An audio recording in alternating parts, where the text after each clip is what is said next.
Esses 2 últimos meses eu não sei o que rolou, que eu li coisa beça pros meus parâmetros. Abandonei um que eu tava esperando pra caramba também, mas detalhes, eu conto isso daqui a pouco depois da vinheta.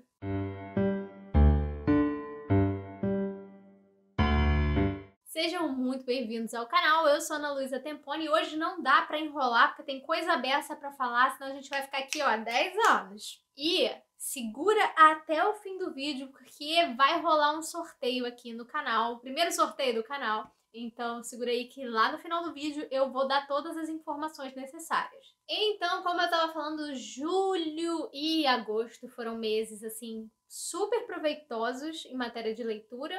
Então, para começar, teve a maratona literária de inverno. Eu fiz até o vídeo de TBR aí da maratona. E daqueles 4 livros, eu li 3, porque depois do 3 eu entrei, assim, eu precisava olhar para a parede e pensar na minha vida, na minha existência. Eu vou chegar aí. Então, daquela lista que eu fiz de 4 livros para ler na maratona, eu só não li o do Ken Follett, que era a contagem regressiva, mas eu não desisti dele. Eu só acho que eu saí do momento. Eu tô lendo pouca ficção histórica no momento, apesar de ser um dos meus gêneros preferidos. Então eu falei, eu vou aproveitar melhor se eu tiver em outro momento da minha vida. Vamos começar então por partes, por ordem. E o primeiro que eu terminei foi... Olha esse cosplay de ketchup e mostarda aqui. Quando vocês veem a gente aqui da cintura pra cima, vocês não pensam que embaixo a gente tá assim. Bom, enfim, o primeiro que eu terminei ali da Emily foi O Covil do Demônio, do Enéas Tavares, da Nikellen Bitter e do AZ Cordenons, que é o volume 2 do Guanabara Real. Ele tem um primeiro que se chama A Alcova da Morte, que eu já comentei aqui no canal. É o Rio de Janeiro reinventado sob a ótica steampunk, que, para quem não sabe, é um subgênero da ficção científica que utiliza, assim, a grosso modo, falando, tem vários outros aspectos que caracterizam uma obra sendo steampunk, a tecnologia a vapor. E geralmente utilizam a era vitoriana lá, ou então ali o século XIX, mas não necessariamente precisa ser. Enfim, isso é um outro papo. Se vocês quiserem que eu fale mais sobre isso ou algum momento, comenta aqui embaixo. Enfim, esse volume 2, ele começa...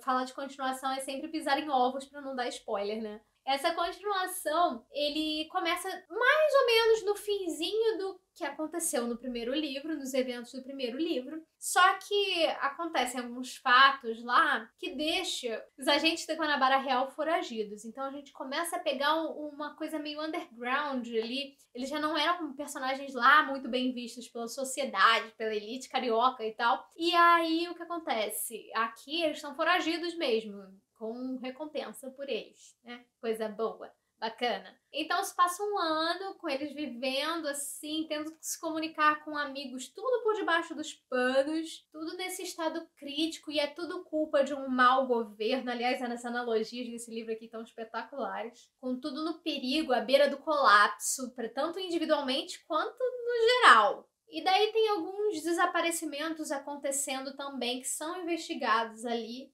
pela tangente no livro, mas faz sentido no fim das contas. Mesmo os personagens na situação que estão, eles vão fazer de tudo para terminar o que eles começaram. Eu gostei muito, ele continua na mesma vibe do Alcova. Algumas coisas eu achei que melhorou muito, algumas coisas eu prefiro no Alcova. Eu gosto do jeito que o primeiro me fisgou, mas o segundo também conseguiu ser muito bom. A trama em si, eu achei ela um pouquinho mais, como se diz, não diria previsível, mas foi mais fácil de desvendar o que estava rolando. O que eu acabei de falar, no caso, foi redundante, mas deu pra entender. Mas assim, mesmo assim, eu não acho que atrapalhou em nada, porque o foco aqui é o carisma dos personagens, a amizade que eles têm, o companheirismo, essa coisa de ser fiel um ao outro, sabe? É maravilhoso. E também há outros personagens que surgem aqui e outros mais antigos. O finalzinho ali eu achei que ficou aberto para uma possibilidade de continuação, o que eu jamais reclamaria. Eu realmente leria vários casos do Guanabara Real. Apesar de ter uns temas um pouco pesados aqui, já fica o aviso para violência, tá?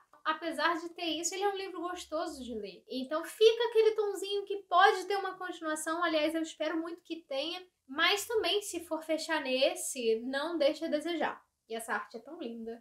Adorei esses personagens, eu peguei muito carinho por eles. E lembrando que o primeiro, do Guanabara Real, tá disponível no Kindle Unlimited, que é o Alcova da Morte. Então, caso você tenha interesse de pegar lá por lá, também tem lá disponível. Daí, logo em seguida daquela lista, eu li O Mistério do Caribe, da Agatha Christie. Eu cheguei a comentar em algum momento aqui também, não lembro qual. Foi o primeiro caso da Miss Marple que eu li e ela resolve tudo na base da fofoca. Eu amo isso. É uma fofoquinha ali com fulana, curiosa, vai se metendo sem aula. Amei. Miss Marple tem todo o meu coração. E eu sempre ressalto, assim, que apesar de falar sobre assassinato, essas coisas assim, são livros confortabilíssimos de ler. É muito gostoso pegar em um momento, vou ler aqui tomando meu café. E assim, eu sempre falo dela, quem cometeu ali o crime nunca é tão legal assim quanto o como. O jeito que ela resolve as coisas pra mim é genial. Tanto com os do Poirot quanto o da Miss Marple. Eu ainda não conheci outras narrativas com outros personagens, mas irei. Aí logo em seguida eu li um dos favoritos da minha vida, novo. Aí, veio aí, já fica aí o spoiler que foi meu preferido do ano. Eu duvido que algum desbanque ele ainda esse ano, mas tamo aí pra jogo.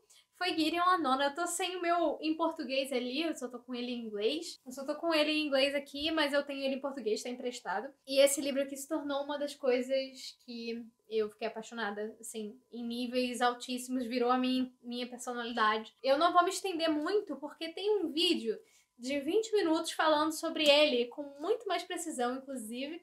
Vou deixar o link aqui embaixo, na descrição. Eu já esperava gostar do livro por ter N elementos que eu adoro, mas eu não esperava ficar completamente entregue como aconteceu. Gideon a Nona é uma ópera espacial com vários elementos de fantasia e, assim, uma trama doidinha das ideias. Tem uma hora que você acha que não vai fazer nenhum sentido, mas vai, eu prometo, confia. Enfim, eu não vou dissertar sobre ele aqui mais. Eu e Debs Ruiz fizemos um vídeo lá, então, lá não, no caso aqui no canal, então corre ali depois que acabar esse vídeo aqui, você corre lá pra assistir. Aí já emendando a sequência, não foi exatamente nessa ordem que eu li, demorou um tempinho, na verdade, mas já pra falar um pouco, eu li a sequência de Locketton, que é a saga do túmulo trancafiado. Eu li Harrow the Ninth, que acredito que a tradução vai ficar igual, né? Harrow a Nona, não tem muito pra onde fugir. Eu li a sequência ali durante agosto quase inteiro. Acho que eu li uns 20 dias. Ele foi no início de agosto até o dia 20 e poucos. Por enquanto, ele ainda não tá traduzido, mas eu espero muito que a saga inteira seja traduzida aqui pra gente. Então, eu não aguentei esperar esse livro em português, eu tive que ler a sequência porque eu fiquei vidrada, como eu comentei ali. Foi em inglês mesmo, ele não é uma linguagem muito fácil, tá? Aliás, ele é bem difícil. Então, eu meio que levei o dobro do tempo que eu levo normalmente lendo, mas valeu a pena. E a partir do momento que você acostuma com o ritmo e com o estilo da autora, tudo facilita a vida. Algumas coisas eu recorri a Google Tradutor, é óbvio, algumas palavras muito específicas que ela utiliza. Nada surreal, não. Então eu acredito que se você tem um nível de inglês intermediário, adiante ali dá pra tancar.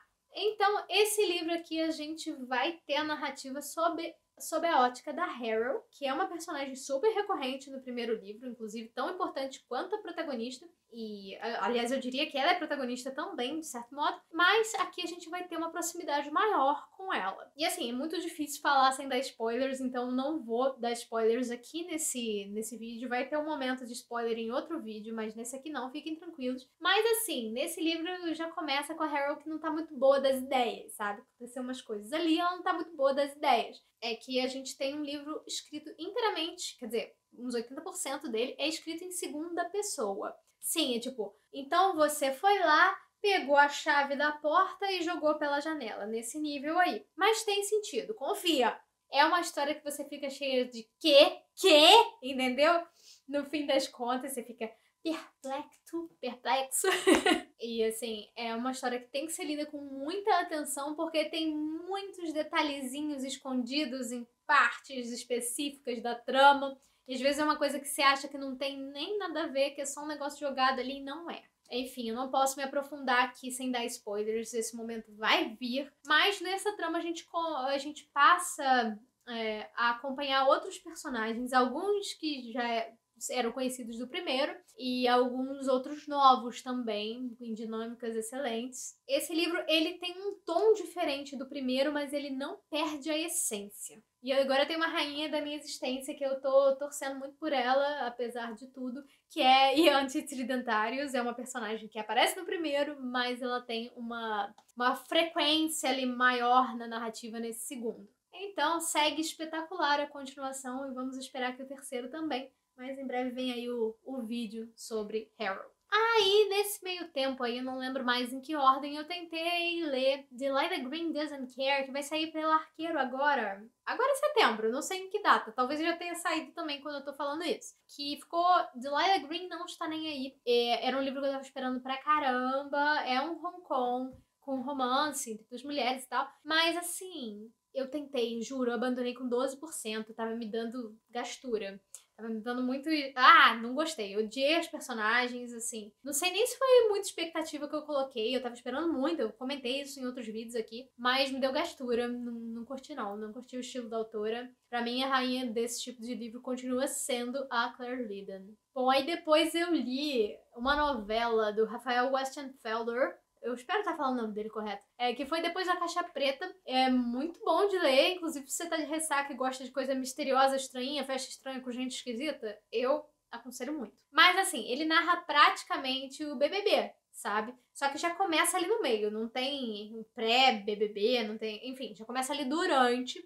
O protagonista tem um motivo específico para estar ali nessa casa, porque ele tá desconfiado de algumas coisas. Ele é um participante ali, tem as tretinhas, aquelas coisas que você que assiste BBB tá acostumado, ou você que não assiste também, é impossível não saber, né? Afinal, tem 20 e poucos anos de programa, já todo mundo sabe do que consiste. Aí, ele coloca essas tretinhas ali e tal, só que ele começa a desconfiar, porque quando algumas pessoas são chamadas pra tal caixa preta, que age como se fosse um confessionário ali, as pessoas voltam estranhas desse lugar, voltam como se elas tivessem sido lobotomizadas. Eu espero que seja assim que fale. O protagonista tem um motivo ali específico, um passado com uma pessoa ali que já esteve ali nesse programa e ele quer investigar qual é a dessa caixa preta. É uma narrativa, assim, estranha, entendeu? Engraçadinha, estranha, mas com várias críticas interessantes também. E você lê rápido, em 1 hora e pouquinho, 2 no máximo, você lê rápido. É uma novelinha, consegue te prender do início ao fim, então eu considero isso um baita sucesso. Eu amo narrativa esquisitinha, aliás, eu acho que é meu gênero preferido. Estou inventando ele agora, narrativa esquisitinha, na verdade não estou inventando, mas vocês entenderam. E ele tá também disponível no Kindle Unlimited, vale muito a pena. Aí logo em seguida eu li The Outsiders da S.E. Hinton. Esse é um livro de 67. E eu achei que eu fosse gostar, eu gosto mais ou menos de alguns temas assim, mas eu adorei, eu favoritei esse livro aqui. Inclusive, foi uma das surpresas pra mim. Eu queria uma leitura mais fácil enquanto eu lia Harrow. Eu sou essa pessoa que, enquanto tá lendo uma coisa, tem que estar lendo outra pra descansar da coisa, entendeu? E Harrow, como exigia muito da minha concentração, eu queria alguma coisa mais simples de ler. Esse daqui é uma narrativa que foi escrita para os jovens lá da década de 60, porém, eu acho que é uma coisa meio atemporal, porque fala de coisas sobre, sei lá, luta de classe aqui, fala sobre o amor fraternal de uma forma impecável, é muito bonito o jeito que a autora trata isso aqui. Fala sobre família, famílias que quebram e famílias que colam ali os pedacinhos da melhor forma possível e tornam esse fato uma obra de arte. Então a gente acompanha aqui a narrativa em primeira pessoa de um dos Greasers, que é tipo uma espécie de gangue ali local, que tem uma rixa contra os Sops, que é uma galera assim que tem um poder aquisitivo maior e tal, mas eles vivem tretando e se batendo feio mesmo. E ali a gente vai reconhecer a realidade desses personagens, o dia a dia deles e como eles são vistos pela sociedade. Alguns deles são almas mais sensíveis, mas têm que se manter aquela imagem de durão e tal por um motivo de sobrevivência ali. É lindo, esse livro é lindo. Eu achei que eu não fosse gostar tanto, porque praticamente só tem homens na história, né? Mas eu adorei. Favorito fácil e muito tranquilinho de ler. Fora que essa edição eu achei lindíssima. Gostei muito da vibe desse livro. Aí logo em seguida eu li Cissa, a Menina Saci, que eu recebi da editora Avec, que eu comentei num vídeo aqui do canal, também vou deixar aqui embaixo na descrição. É uma HQ que eu dei belíssimas gargalhadas, eu amei. Fora que ele é lindo por dentro. Olha esse traço. As ilustrações são lindas, eu amei. E é um livro do Bruno Prosaico e do Lucas Marques. É um lançamento do ano passado deles, mas válido para todas as idades, inclusive. Eu amei porque mistura um pouco do folclore com um pouco de cultura pop, também com cultura de outros locais. É uma narrativazinha super divertida, super engraçada. Eu tô rindo até hoje da história do Boto. A do Boto foi minha preferida, assim. E foi no momento que eu tava precisando ler um negocinho levinho pra gargalhar mesmo, sabe? Eu amei. Então, e mesmo voltado ao público infantil, toca em tópicos muito interessantes, mesmo se você for adulto e quiser ler. E ela tem um melhor amigo também que se chama Levi, que é fofo. O personagem fofo, eu amei. E pra finalizar, antes de comentar sobre o sorteio, eu li De Volta para Você, da Claire Lydon, que eu vivo falando aqui, é uma autora de Hong Kong. Esse é um romance entre duas mulheres, elas tiveram um passado ali conturbado, elas tiveram um relacionamento na época da faculdade, aí tretou. Separou numa coisa ali meio turbulenta, a vida passou e elas vão acabar se reencontrando lá na frente, porque um amigo delas em comum acaba falecendo e elas, nesse funeral ali, desse amigo acaba se esbarrando e tendo o mundo das duas colapsando outra vez e tendo que resolver as pendências do passado. É só isso a narrativa. De todos os livros que eu li, da Claire Lydon foi o mais bobinho. Esse daí eu realmente não amei, não. Mas eu também não vou dizer que eu não gostei, não, porque os livros da Claire Lydon me divertem bastante. Esse tem em português, está disponível no Kindle Unlimited. Eu achei os personagens meio intragáveis, sabe? Eu acho que foi por isso que me deu uma... sabe, elas são meio chatinhas. Tem umas horas que eu fico, minha filha, noção, faltou, né, querida? Se você gosta desse tipo de livro, vale a pena. Enfim, agora vamos falar sobre sorteio aqui, que vocês devem estar esperando aqui depois de eu ter falado pra caramba, que vai ser de quê? Já que eu falei de o quê? De O Covil do Demônio aqui, vamos sortear essas coisas bonitas aqui, que é o próprio Alcova da Morte e O Covil do Demônio. Eu recebi da editora Avec, e como eu já tenho os dois da mesma edição, da segunda edição, que é uma edição já revisada e tal, eu vou sortear esses dois aqui. Eu nem tirei eles do plástico. E eu fiquei pensando em como fazer isso com um método legal, tanto pra mim quanto pra vocês. E o que eu cheguei à conclusão é uma coisa que eu vi a Beatriz Poludeto fazendo no canal dela e eu achei o máximo. Eu vou deixar aqui embaixo na descrição um link com um formulário do Google para vocês preencherem algumas lacunas lá com informações que eu vou necessitar para esse sorteio. E vou deixar lá a informação também de como vai rolar, como vai acontecer, mas vamos explicar aqui também. Lembrando que esses livros foram recebidos em parceria com a editora Avec. Esse sorteio vai rolar no dia 25 de setembro, então dá tempo aí de participar direitinho, tranquilamente. Vai acontecer no dia 25 de setembro, é um domingo. Eu vou anunciar o vencedor lá no Instagram, então já me segue lá também, o arroba tá na descrição. Vou anunciar lá no story, mas eu vou entrar em contato por e-mail. Mas aí você me pergunta, como que valida a minha participação no sorteio? Além de preencher lá o que eu vou pedir no formulário, coisa assim bem básica mesmo, não se assustem.